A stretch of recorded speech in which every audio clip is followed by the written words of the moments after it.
Welcome back to All This Math. This is Professor Parker, and make sure you are subscribed to the All This Math YouTube channel. Make sure you like this video, make sure you share this video, and even drop a comment, in the comment section. All right. Now, for this lesson, we're going to talk about crab cakes. We're going to do some crab cake math, right? Now, this is what the information tells us. It tells us that 1 pound, LB stands for pound, 1 pound of crab meat can make 6 crab cakes.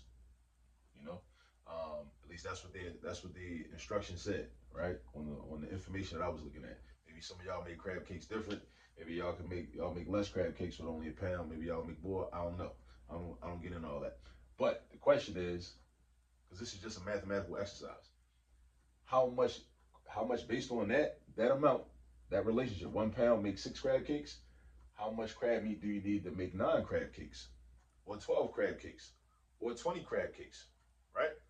So this first bullet point is a ratio. It's what we call a ratio, right? Where there's a relationship between one number and another number. So every pound is going to be 6 crab cakes, right? All right. So if you had 2 pounds, you double the pounds, you should double the amount of crab cakes. If you triple the pounds, you should triple the amount of crab cakes. If you quadruple the pounds, you should quadruple the amount of crab cakes. That's the relationship. All right. So let's set this up though mathematically, right? Get into some algebra, all right? Don't be scared of that word algebra. Don't be scared of that. All right, so we're gonna set up a ratio with 1 pound and 6 crab cakes. So let's do it like this. So pounds, I didn't mean to write that. Pounds over cakes is equal to pounds over cakes. So pounds over cakes equals pounds over cakes. All right. Then we set up what's called a proportion. A proportion is when you got one ratio equal to another ratio, and you're gonna figure out some missing information. So if I know 1 pound is equivalent to 6 crab cakes, then on top I'm gonna replace pound with 1, and the number of cakes is 6. So 1 pound goes with 6, and then that's equal to another fraction. So if I want to know how much I need for 9 crab cakes, which crab cakes at? On the bottom or the top? Denominator, right? The bottom. So I put in this fraction over here, I put a 9 on the bottom. Don't put the 9 on the top, because that's not where the crab cakes is. We're talking about how much crab meat is needed for 9 crab cakes, right? Where do we put the crab cakes at? See where cakes is at the bottom? So that's where you're going to put your number at. We put pounds on top, right? The pounds of crab meat. Pounds is on top. 1 pound gives you 6 crab cakes. So the question is how much? So we don't know what this is, right? We don't know this number. So we pick a variable. That's all algebra is. It's a language, right? That we use to figure out numbers that we don't know yet. So let's pick a variable. Let's say C. C stands for crab cakes. So 1 over 6 is equal to C over 9. All right. Now it's all about the relationship. Now you could say it's a lot of ways to figure out what C is in this scenario, because basically it's like this. The relationship between 6 and 9 is the same relationship between 1 and C. So meaning this, whatever number I got to multiply 6 by to get 9, I should be able to multiply 1 by to get C, right? Because it's a constant relationship between these two fractions, right? You know what I'm saying? They're proportional. This is proportional, all right? Just like when something is disproportionate, you hear that word thrown around, that means something unfair is happening, right? It's disproportionate. That's why we got to understand fractions, so we can understand ratios, so we can understand proportions. So when there's a disproportionate relationship or a disproportionate situation, and somebody's exploiting us, taking advantage of us, or you or whatever, you know what I'm saying? You know how to recognize it, right? It's all about the math. Everything, all roads lead back to the math. All right. So look, so one way to do this is we can do what I call the Malcolm X method. I don't got a Malcolm X t-shirt on today. I got one of my Fannie Lou Hamer t-shirts on. But I use what's called the Malcolm X method, because I go in an X formation when I multiply these numbers in diagonals, and I form the X. See that X? Omawale Malcolm X right there. All right. So then what do I do though? What do? I do the product. I do 1 times 9. That gives me 9, right? Then I bring the equal sign down. And I do 6 times C. 6 times C is 6C. We don't know what C is. But whatever that is, the product is 6C, because it means 6 times C. And then we doing some algebra. Now we in business. We're about to rock and roll. We're trying to solve for C. We're trying to get C by itself. So if I'm trying to get C by itself on the right side of the problem, I got to get rid of this 6. So the question is, how do I get rid of this 6? Algebraically, I got to do the opposite operation from what the 6 is doing. So I'm saying, like, what is 6 doing? What is 6 and C doing together? They multiplying with each other, because 6C means 6 times C. I just said times. Times means multiplication. So 6 and C are being multiplied. In algebra, whenever you want to get rid of something, you got to do the opposite operation from what that thing you're trying to get rid of is doing. So if they multiply, the opposite of multiplication, you got to know is division. You got to know the opposite of multiplying is dividing. You got to know the opposite of adding and subtracting. That's important information, right? So I'm going to divide by 6 over here. I'm not dividing by C. That's a common error. You're not dividing by C. You're not trying to get rid of C. Let C chill. You're not trying to get rid of C. You're only trying to get rid of 6. So you only divide by what you're trying to get rid of. You only divide by what you're trying to get rid of. Also, in algebra, it teaches us balance, because I can't just divide by 6 on the right-hand side and not divide by 6 on the left-hand side. So I'm going to divide by 6 over here, too. Keep everything balanced. It's an equation. It's equal. All right? So 6 divided by 6 is 1. Right? So that's 1C over 1, which is just C. 1C over 1 is just C, because 1C is just C. Like $1 and $1. $1, $1. It's still $1, right? 1C is just C. And then anything divided by 1 is just that thing. So if I got C divided by 1, I just got C, right? They're the same thing. Now over here, 9 over 6. 9 over 6 can be reduced, right? Or you can convert that to a decimal. You can convert it to a mixed number because it's an improper fraction. If in case you don't know, an improper fraction is when you got a fraction where the numerator is bigger than the denominator. Numerator is bigger than the denominator. 9 is bigger than 6. 9 is 6. But I'm going to convert this to a decimal. 9 divided by 6 is 1.5. That's 1.5. You can put that in your calculator if you want to. You know what I'm saying? So what does that mean? That means that you need 1 point, based on this ratio, if a pound makes 6 crab cakes, then for 9 crab cakes, you should need 1.5 pounds. We just use algebra to get that. 1.5 pounds. So I know some people like that when they cook, they like the eyeball to work and everything. I understand it. I get that.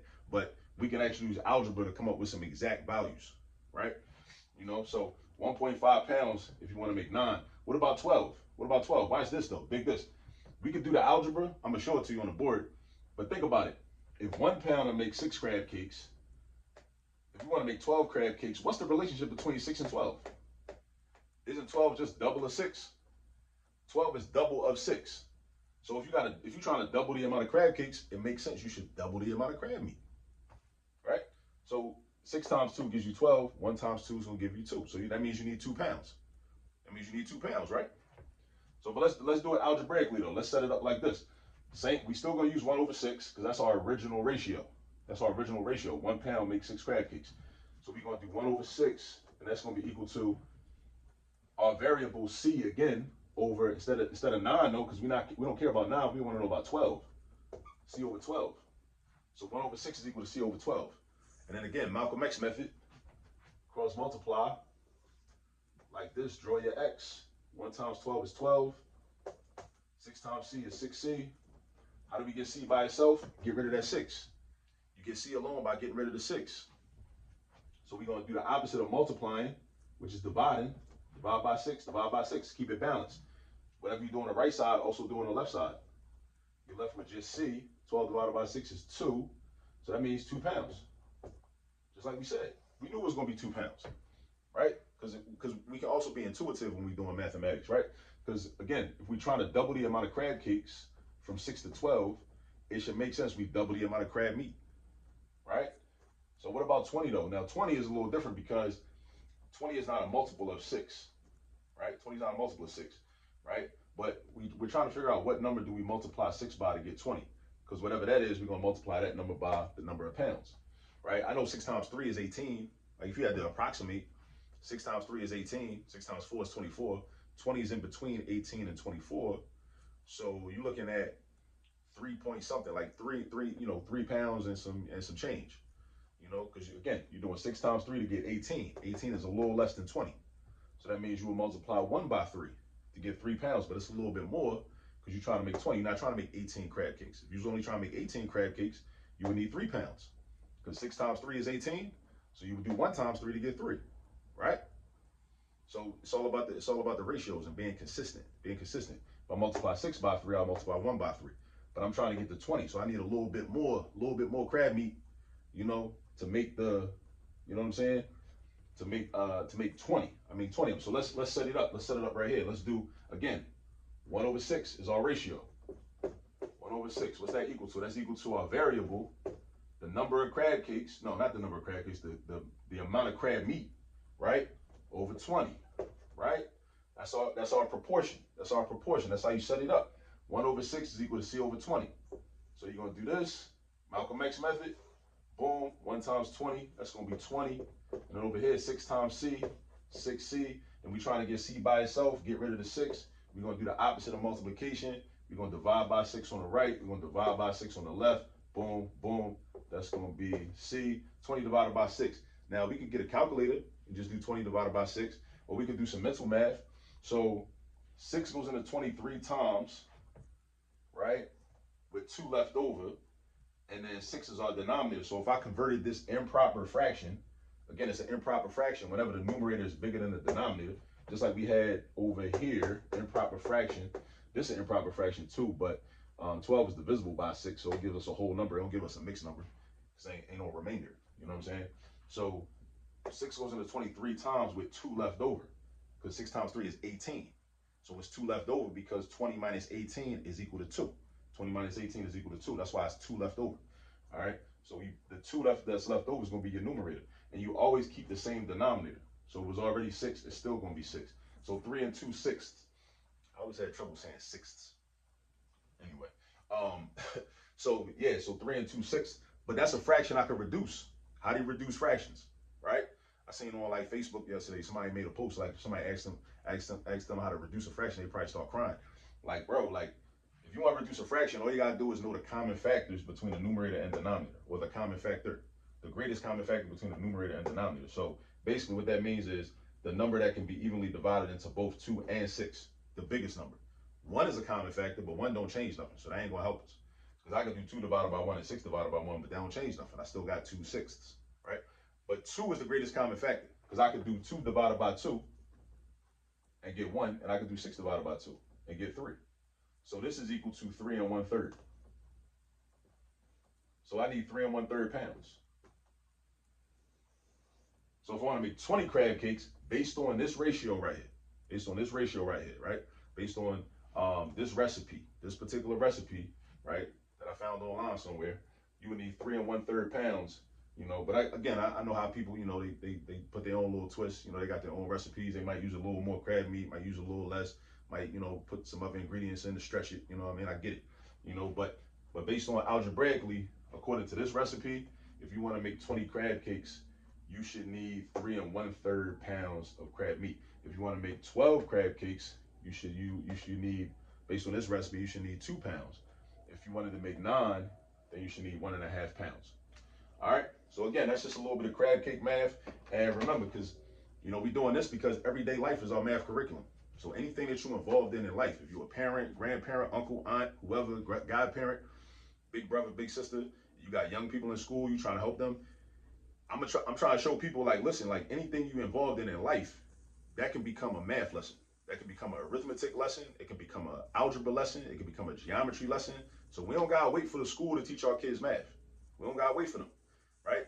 We can teach them at home, around the way, on the block, wherever, and then they can go to school. If they go to school, if they're not homeschooled, if they go to school, they can go to school and practice.